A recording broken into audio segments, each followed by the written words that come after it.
também naquela multidão. Paulinha. Todos fomos. Boa tarde. Vamos dar início à segunda sessão do ano de Biblioteca de Ideias. Tivemos a primeira sessão no dia 14 de março, com a professora Pedrista, que aconteceu, e hoje já agradecemos aqui a presença do professor Marcelo de Souza Vieira, que é professor do Departamento de Artes aqui da UFRN, e vai estar trabalhando hoje aqui em sua fala sobre a temática do humanismo do terror.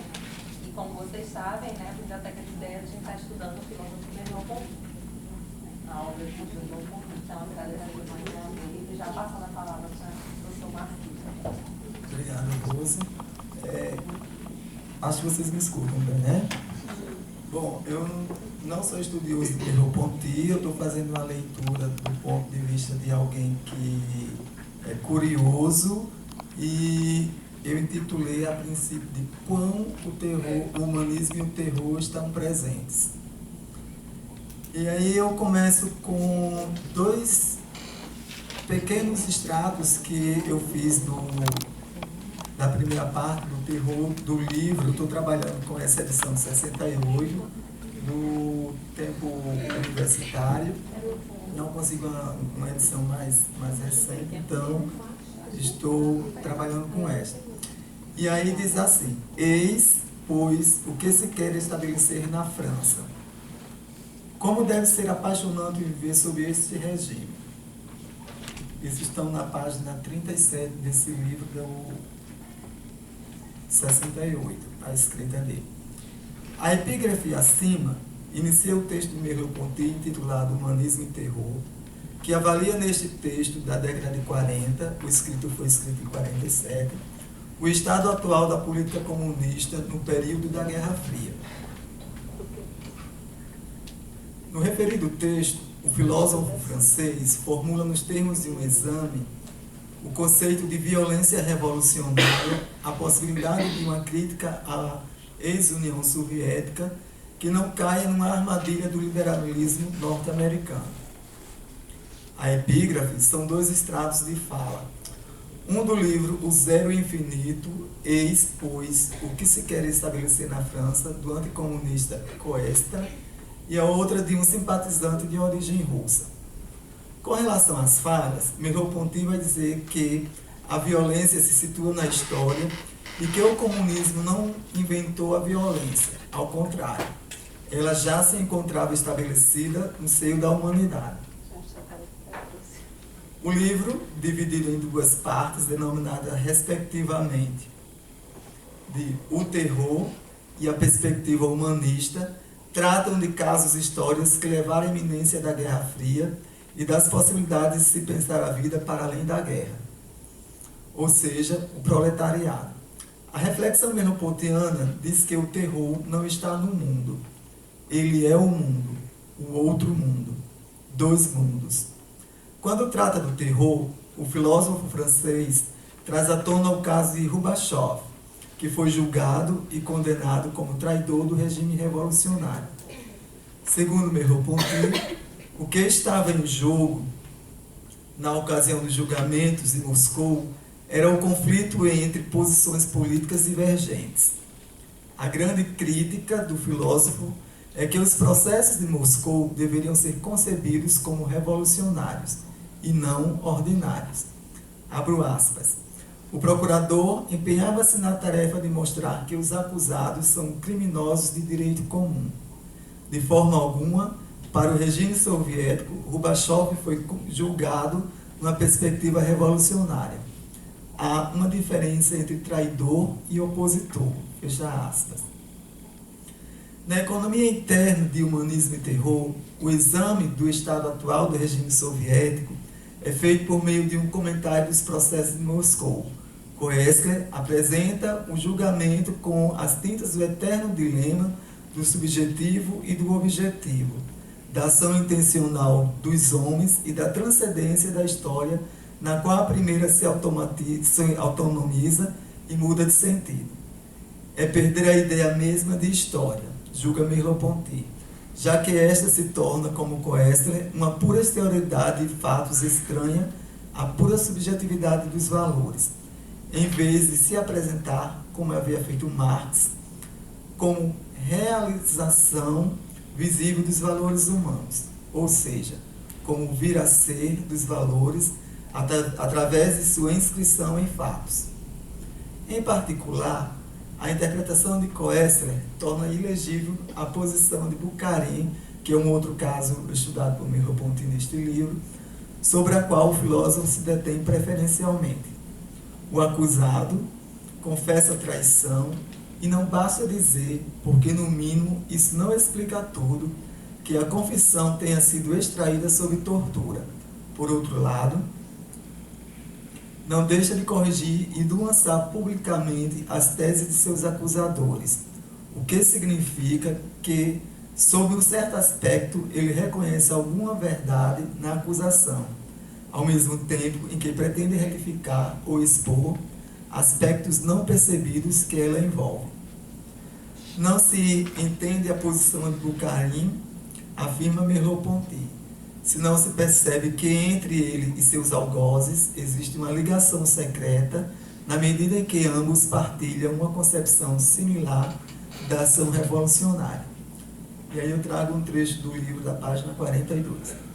O caso de Bukharin põe em plena luz a teoria e a prática da violência no comunismo, porque ele a exerce sobre si mesmo e motiva sua própria condenação. Quando ele capitula, não é, portanto, somente por disciplina. É que ele reconhece em sua conduta política, por justificada que tenha sido, uma ambiguidade inevitável pela qual ela dá margem à condenação. Para Merleau-Ponty, essa ligação secreta entre Bukharin e os acusados reside em que ambos compactuam da mesma concepção da ação política, diretamente do que pensa Koestler, com sua narração filosófica dos dramas da consciência infeliz. Bukharin aceita a culpa não porque reconhece sua impotência em face do jugo da história, mas porque compreende que, se a ação política é essencialmente histórica, isso significa que sua verdade é dependente de se inscrever na praxe coletiva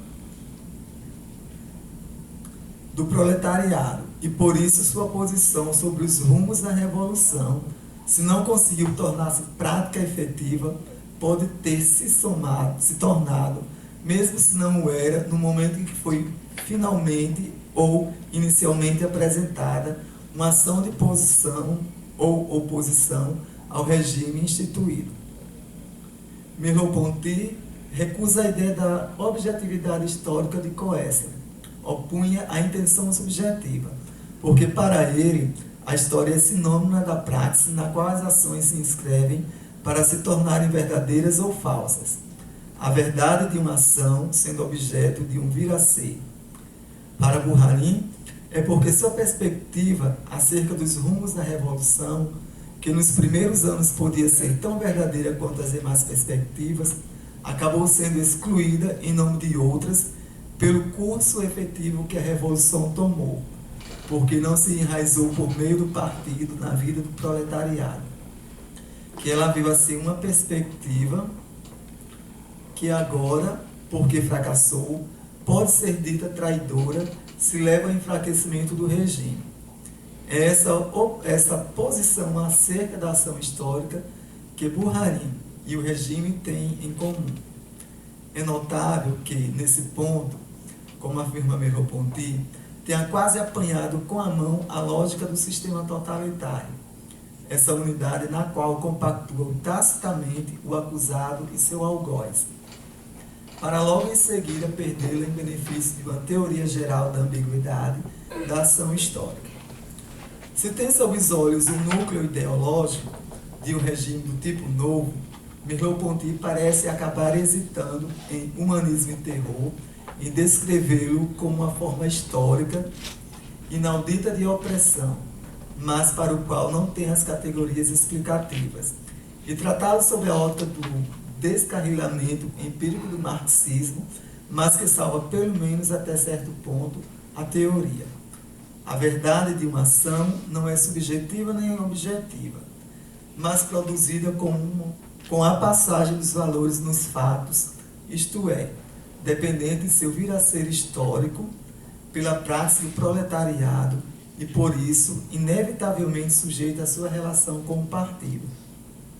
Por outro lado, é manifesto que, se é assim, também os acusadores de hoje, no fundo, tiram seu critério de juízo de uma política vencedora, que no começo, lá dos anos 20, quando o Merleau-Ponty está estudando esses dois casos, era tão válida quanto esta que agora tira como traidora, em especial no caso Bouharim. O problema evidente é que, ao reconduzir a verdade de uma ação à sua eficácia prática, a ideia de ação parece precipitar-se no relativismo. Se a verdade na história só existe pela prática humana, não há uma verdade prévia que daria o sentido justo ou injusto da estratégia revolucionária. Na primeira parte do texto denominada de terror, Merleau-Ponty recorreu à ideologia alemã de Marx para demonstrar que a revolução reduz ao mínimo o terror. A questão agora já não é o terror, mas a revolução, a violência revolucionária legítima, o direito de oposição que é igual ao de poder. No caso do Gorbachev, Merleau-Ponty chama a atenção para entendermos que os chamados traidores e o poder judiciário soviético eram marxistas. Logo, qualquer julgamento deveria ser conduzido por uma perspectiva histórica fundada no marxismo. Nenhum traidor poderia ser julgado como se fosse capaz de pôr em prática maquinações individuais decorrentes de uma conspiração pessoal. A atitude de um traidor não é apenas um ato isolado de natureza individual, mas um ato político. O marxismo afirma que a violência é parteira da história, mas essa tese apenas se sustenta como política de esquerda, na medida em que é capaz de distinguir violência liberal, violência revolucionária e violência fascista. Do lado liberal e americano, a crítica à violência é hipócrita porque, denunciando a violência cometida pelos comunistas, silencia e mascara a violência sobre a qual o capitalismo repousa, não apenas como sistema de exploração da classe trabalhadora, mas como máquina de guerra mundial, da qual o liberalismo parece ser o verniz. A não violência verbal do liberalismo é então uma violência implícita praticada. Diferentemente do liberalismo, tanto o fascismo quanto o comunismo afirmam a violência. Mas, enquanto no fascismo a violência se afirma sem mais como lei da história, de modo não dialético, e por isso se naturaliza como violência pura e simples, no comunismo a violência só é revolucionária na medida em que é capaz de criar a humanidade emancipada, forçar a passagem da liberdade abstrata e liberal à liberdade concreta. Dialeticamente, portanto, o marxismo afirma expressamente a violência para poder suprimi-la. Aí eu trago mais um trecho do livro. Os marxistas frequentemente compararam a violência revolucionária à intervenção de um médico no parto. É dizer que a sociedade nova já existe e que a violência se justifica não por fins longínquos, mas pelas necessidades vitais de uma nova humanidade já esboçada. É a teoria do proletariado o que distingue absolutamente uma política marxista de toda uma política autoritária. Esse trecho está na página 217 dessa edição de 68. Segundo Merleau-Ponty, o que estava em jogo na ocasião dos julgamentos em Moscou, o caso Bouharim e o caso Gorbachev, era o conflito entre posições políticas divergentes, dado o regime de opressão que se tornou a ex-União Soviética e que não se pode defender nem o comunismo nem o anticomunismo. E, no entanto, como o marxismo permanecia ainda assim um sistema de explicação mais vigoroso daquela época, também como uma realidade histórica e mundial, era preciso conservá-lo como hipótese histórica e permanecer em compasso de espera até que a praxis proletária recobrasse o papel do sujeito da história. Vale ressaltar que essa luta, para Merleau-Ponty, não pode ser apenas uma disputa no campo dos argumentos, visto que o dever marxista para com a classe proletária é uma missão histórica. Então, se o homem se realiza apenas na história, não se pode esquecer da situação histórica antes de qualquer debate em torno das concepções políticas. O humanismo não pode ser reduzido ao formalismo de teses filosóficas desprovidas do entendimento de que a história é um ser vivo. A história humana não é uma simples soma de fatos justapostos, tomadas de decisões e aventuras individuais, ideias concebidas, interesses manifestados e instituições criadas, mas uma totalidade em movimento, em direção ao estado privilegiado que dá o sentido de conjunto. Para Merleau-Ponty, há uma ciência da revolução com o propósito de esclarecê-la, mas há também uma prática da revolução que a ciência não pode substituir.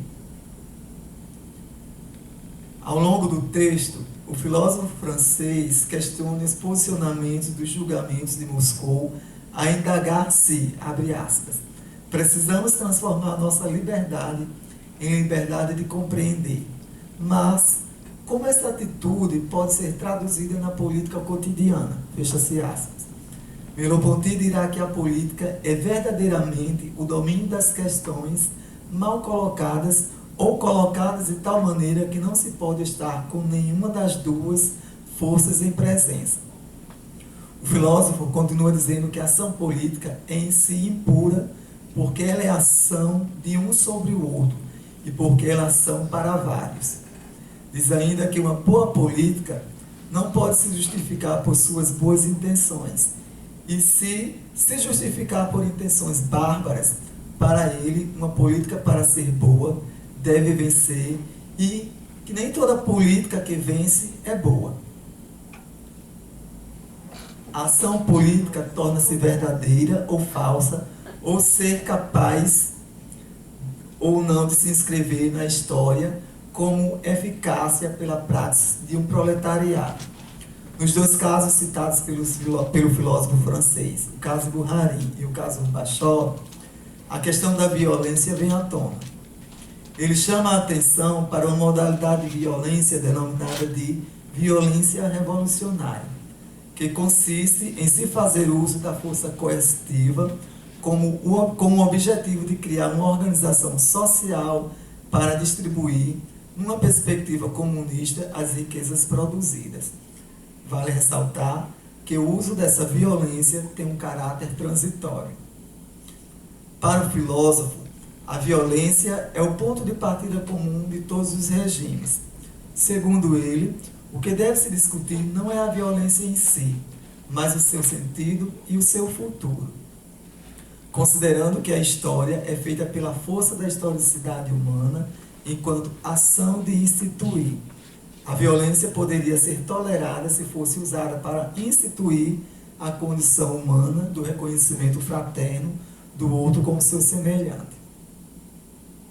Merleau-Ponty entende o recado da revolução muito bem, já que se trata de forjar uma nova sociedade. O problema, então, não é o da violência em si, mas a violência conservadora, oculta, do liberalismo.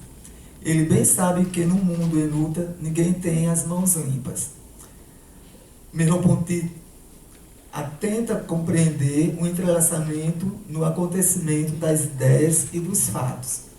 Para ele, o terror acaba quando chegam ao fim as razões de seu nascimento. Na Rússia, o fim já estava contido no princípio. As condições históricas adversas contrastavam tanto com a realidade quanto com a teoria. O resultado foi a extensão do terror para além do período da guerra. A violência premeditada, pensada, para além dessa fase, é o que chamamos propriamente de terror. Isso está na primeira parte, onde ele vai tratar dos dois casos que eu citei, e na segunda parte do texto ele vai tratar mais dessas questões do humanismo e traz o proletariado como um exemplo desse humanismo. Para responder à segunda parte do texto, Merleau-Ponty traz o conceito de proletariado marxista. O proletário era, segundo ele, um sujeito político para quem o exercício da liberdade individual é absolutamente indissociável da preocupação de criar um vínculo com o outro. No proletário, a individualidade ou a consciência de si e a consciência de classe são absolutamente idênticas. Assim, a alternativa do real e do ideal é ultrapassada na concepção do proletariado como portador concreto dos valores. Nesse sentido, o proletariado encarna o próprio lugar do político, uma vez que coloca sem cessar, através dele, o problema do vínculo entre os homens.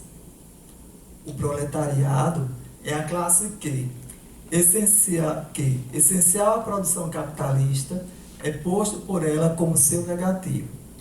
Como a referência é a ideologia alemã, o argumento é centrado na ideia de alienação do trabalho.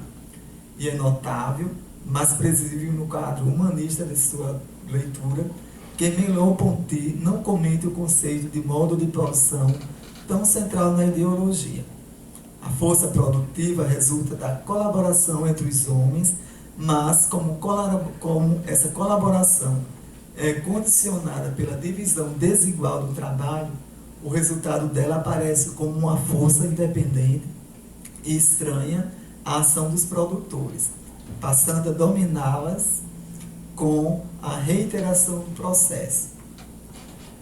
Diferentemente do que ocorre com as outras classes, o proletário, porque não tem outra propriedade senão sua força de trabalho, está em situação de dependência universal em relação ao trabalho e ao salário, que o alienam de modo tal que sua individualidade passa a ser idêntica com sua posição de classe.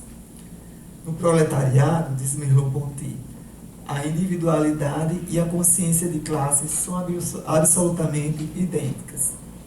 Mas, por isso mesmo, abre aspas, o proletário, enquanto experimenta diretamente essa dependência em seu trabalho e em seu salário, tem a chance, mais do que qualquer outro, de senti-la como uma alienação ou exteriorização.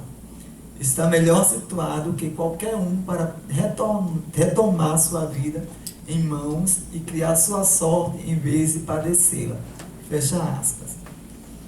O esquema hegeliano utilizado por Merleau-Ponty no texto da dialética do senhor e do escravo, ele é impregnante, porque é posto como objeto, o proletário tem a possibilidade de tomar consciência de si e negar não apenas o burguês, mas, negando-se a si mesmo, negar a própria relação de exploração.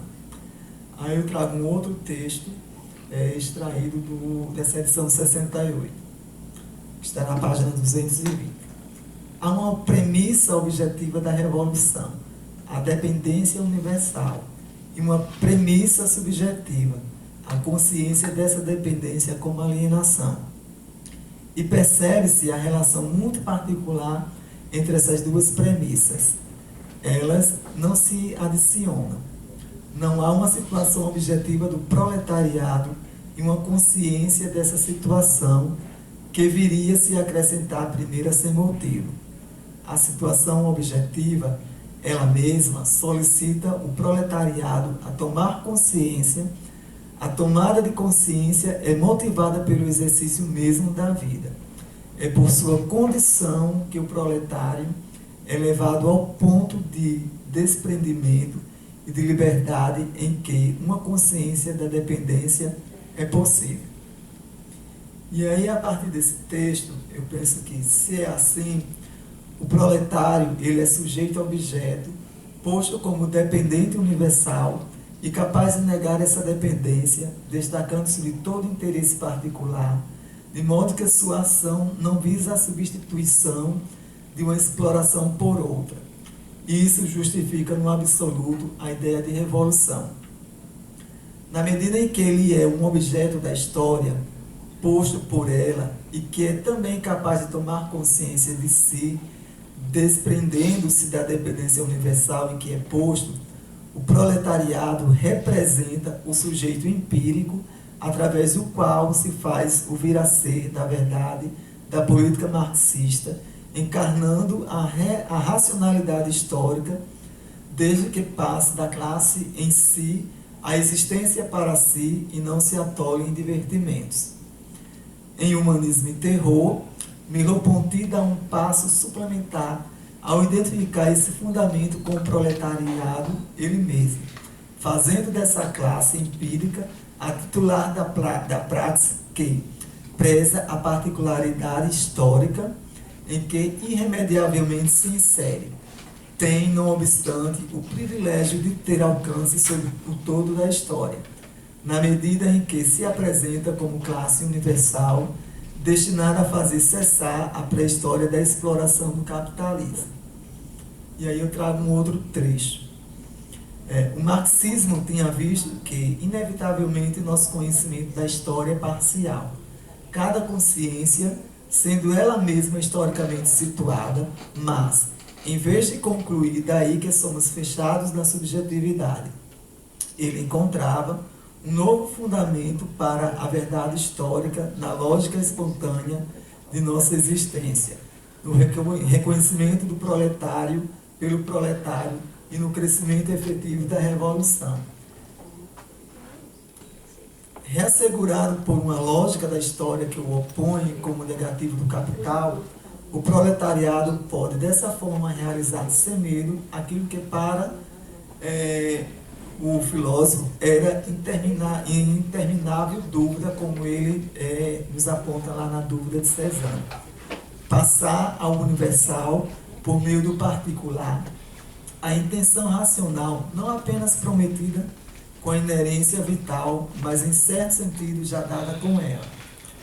Essa garantia prévia da racionalidade da história não será em nenhum outro texto afirmada por Merleau-Ponty, mas assim fazendo, Humanismo e Terror fecha a história sobre si mesma, encontra em seu interior o princípio de sua inteligibilidade total, o que significa para uma filosofia da indeterminação, como a de Merleau-Ponty, pensar a história concreta sob a égide do racionalismo, que não poderia ser pressuposto de antemão. Para isso, é preciso e é provavelmente apenas em Humanismo e Terror que o marxismo se torne para o filósofo tão agudo que pode ser apresentado como a filosofia da história do nosso tempo. Mesmo ali, neste livro, esse otimismo teórico convive com o reconhecimento da grande ambiguidade prática. Resta que essa promessa de imbricação entre necessidade e contingência, uma lógica que se alimenta do acaso, que Merleau-Ponty reivindica do marxismo, e é por isso que, substituindo-se a antinomia do acontecimento avulso e da história total, já que entre ambos parece haver uma feliz continuidade. Ele é o guia que melhor permite orientar o engajamento político. E aí, quando a gente pensa nesses engajamentos políticos na atualidade, que é a reflexão que eu faço do texto quando eu digo que ele é tão atual, são esses momentos que nós estamos vivendo no país, que para mim eu percebo como movimentos de terror sem humanismo. Terror porque não nos deixam falar o que queremos sem nos calar prontamente. A gente pode perceber isso na fala de ontem do senhor presidente da República, quando caminha e chama os professores e os estudantes de idiotas e de imbecis. Suponho que isso seja um terror, até porque este terror, ele não é velado, ele é revelado pelos sistemas de mídias no qual este presidente nos coloca. Não tem humanismo porque não escutam uma classe de alunos e de professores, se formos pensar apenas nessas duas classes. porque há outras classes que também não vivem esse humanismo. E para viver esse humanismo, pensaríamos, como Merleau-Ponty, que nos trouxesse uma história ativada, que não opôsse o negativo de um capital, que não nos tornasse apenas proletariado, de uma forma a realizar um aceite de um governo, e que, em particular, pudesse ouvir a todos sem distinção. Então, creio que o texto Humanismo e Terror, principalmente no que trata-se desse terror, ele é muito evidente. Obrigado.